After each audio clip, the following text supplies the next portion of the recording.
ఓం శ్రీ గురుభ్యో నమ. ఓం శ్రీ మాత్రే నమ. దేవగురువైన బృహస్పతి మార్చి 11వ తారీఖున వక్రత్యాగం జరుగుతుంది. వక్రత్యాగం అంటే ఏంటంటే సాధారణ స్థితిలోకి రావటం అని అర్థం. ఉదయం 6:26 పునరుసు నక్షత్రంలో మిథున రాశిలో సాధారణ స్థితిలోకి వెళ్ళిపోతాడు. ఇక్కడ డైరెక్ట్ రిట్రోగ్రేడ్ అంటాం మనం. డైరెక్ట్ అంటే ఏంటంటే డైరెక్ట్ మార్గంలోకి వస్తున్నాడు, అంటే రిట్రోగ్రేడ్ వెళ్ళి డైరెక్ట్ మార్గంలోకి వస్తున్నాడు. అంటే వక్రత్యాగం అనేది పోయి రుజుమార్గంలోకి దేవగురువైన బృహస్పతి రుజుమార్గంలోకి వస్తున్నాడు. ఇక్కడ గురువు సంతానకారకుడు, అలానే విద్యాకారకుడు, భాగ్యకారకుడు, లాభకారకుడు, యశస్సుని, కీర్తిని, విద్యని, ఫైనాన్షియల్ పరంగా గ్రోత్ చేసే కారకత్వాన్ని వహించే గ్రహం ఏమిటి అంటే గురువు అని అర్థం. ఈ దేవగురువు అయిన బృహస్పతి మొన్నటి వరకు కూడా వక్రస్థితిలో ఉన్నాడు. ఈ వక్రస్థితిలో మార్చి 11వ తారీఖున వక్రస్థితి నుంచి వెళ్ళి సాధారణ స్థితిలోకి వస్తున్నాడు. సాధారణ స్థితిలోకి వచ్చినప్పుడు మరి ద్వాదశ రాశుల వాళ్ళకి ఎలాంటి ఫలితాలు జరగబోతున్నాయి అంటే, ముఖ్యంగా ప్రధానంగా అన్ని గ్రహాల్లో ముఖ్యమైన గ్రహం ఏమిటి అంటే గురువు. అందువల్ల పాత రోజుల్లో మనకి గురుబలం ఉందా అని చూసేవాడు.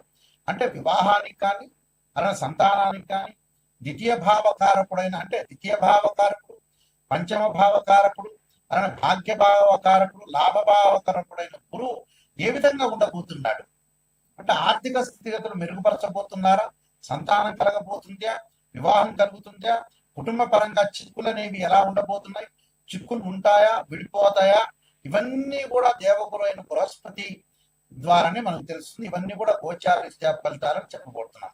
అంటే ఇవన్నీ కూడా గోచారరీత్యా మనం తెలుసుకుంటే మనకి ఎలాంటి మన పరిహారాలు చేసుకోవాలి, ఏ విధంగా వెళ్ళాలనేది మన నిర్ణయం ఖచ్చితంగా తీసుకోవచ్చు.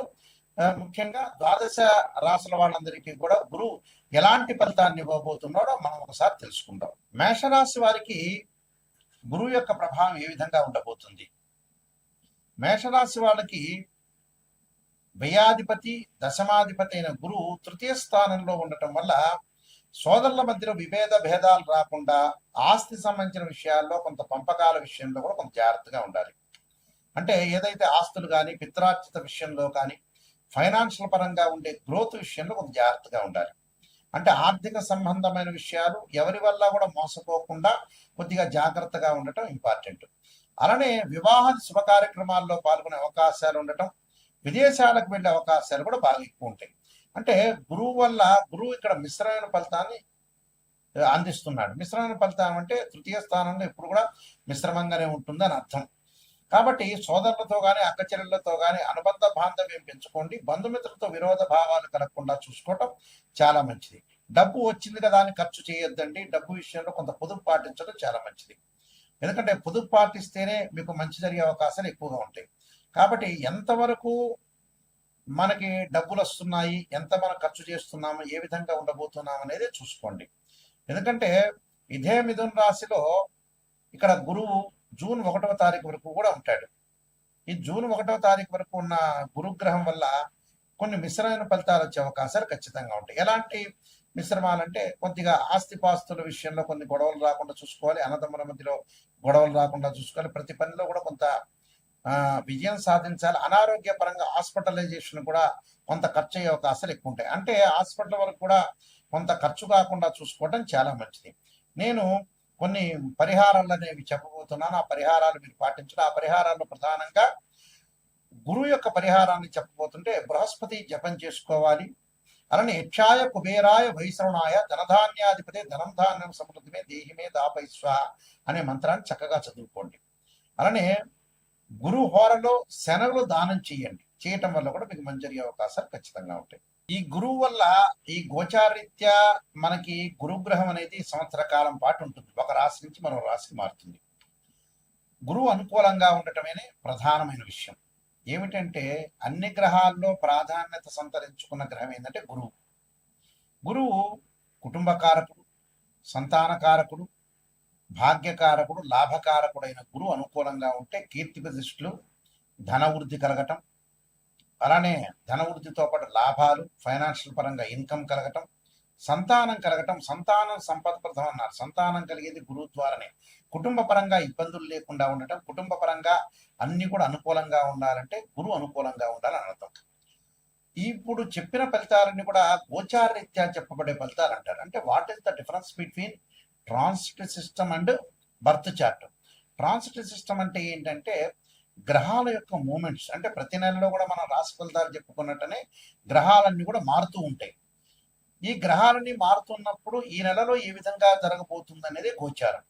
అంటే ఎగ్జాంపుల్ ఏంటంటే ఒక చెట్టు ఉంటుంది, ఆ చెట్టు కింద వేళ్ళు ఉంటాయి. ఆ వేళ్లను ఏమంటారంటే బర్త్ చార్ట్ అంటారు.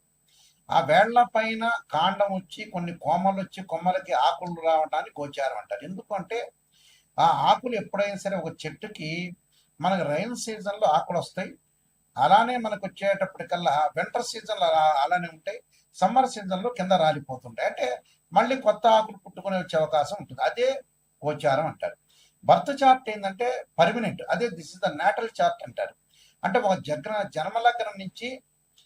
జన్మలగ్నం నుంచి తనుభావము, ధనభావము, తృతీయ భావము, అలానే చతుర్థ భావం, పంచమ భావాలు అంటే ద్వాదశ భావాన్ని మనం అనాలిసిస్ చేస్తాం.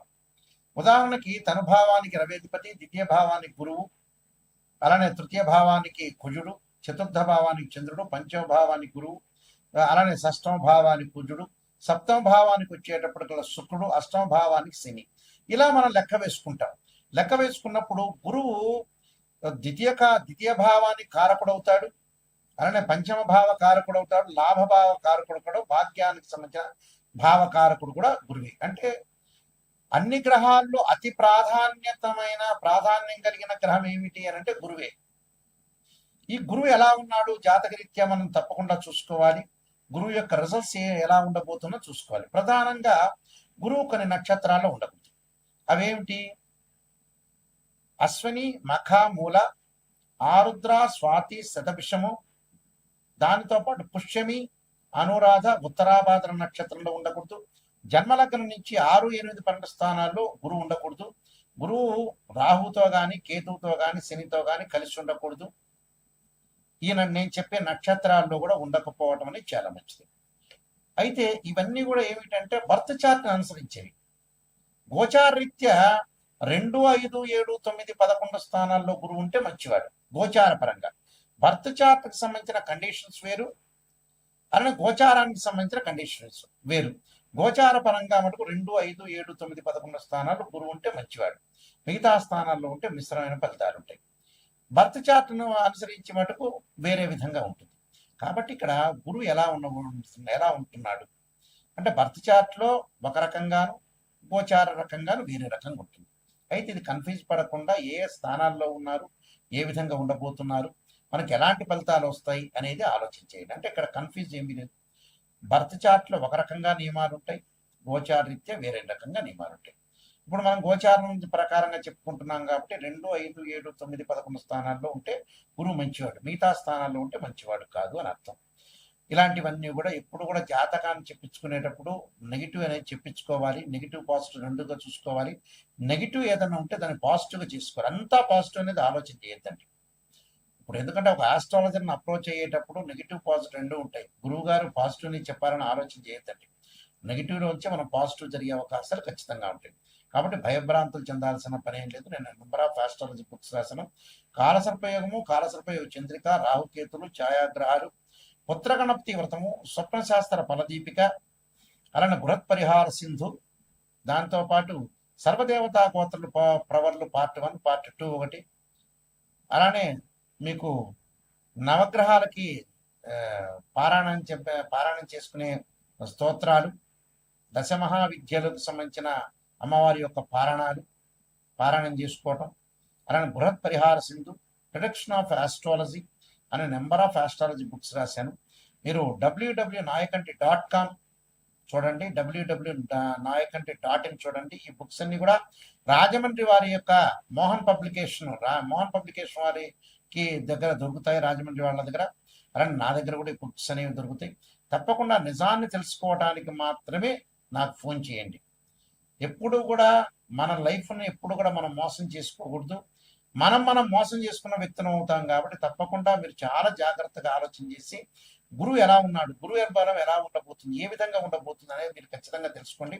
మీ అందరికీ కూడా శ్రీ పరమేశ్వరుడి యొక్క కరుణాకటాక్షం అనేది ఉండాలని ఆశిస్తూ సర్వే జన సుఖనో భవంతు.